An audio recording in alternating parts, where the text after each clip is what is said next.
You're not an actor. Right. That's basic. So this could go on now. Great.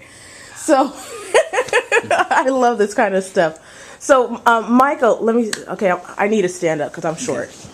So, Michael, what I would like for you to do is just explain to Kane the whole concept of Julius Caesar. So, the idea is, Caesar's all about power and what people are willing to do for power. But also, what does it mean when you have kind of like an aristocracy of powerful people who feel like, any one of them could be leading, any one of them could be the warlord, any one of them could be the chief in the moment. And then one person pops up. And this one person is a bit of a demagogue. They're telling the common people, believe in me. And the rest of the aristocracy, the powerful generals and leaders, are all like, well, what about us? Where do we fit in? If it just becomes about this one man, where do we fit in? So what I wanted to do is to try to show that in a different way, which is to set it in Central Africa and all of these civil wars that happened in Central Africa. One of the ideas I had specifically with Central Africa was it's become so acceptable. People don't even see them as wars anymore. The wars that have gone on in Central Africa for the last 30 years are wars, and millions of people have died. It is really the last battlefield of the Cold War.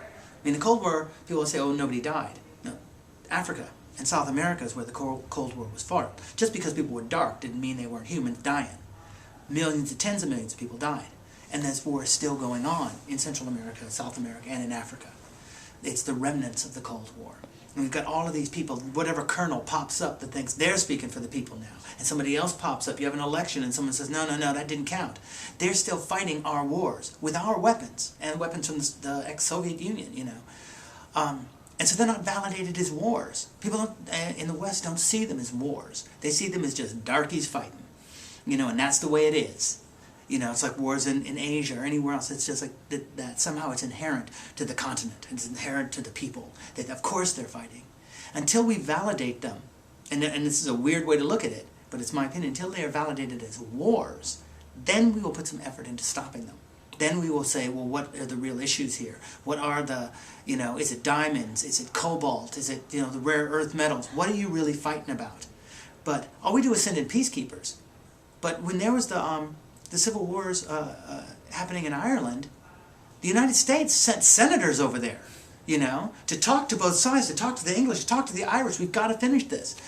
Between Israel and Palestine, as ridiculous as our negotiations have been, but they're always on a really high level, For this one little country, with all of these other people, we send presidents over there. What's happening in Africa? We don't send anybody.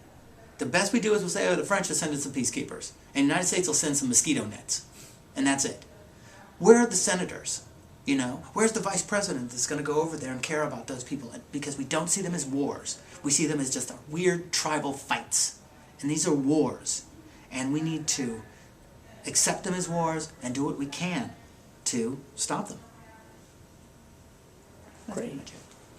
Okay. Now, my second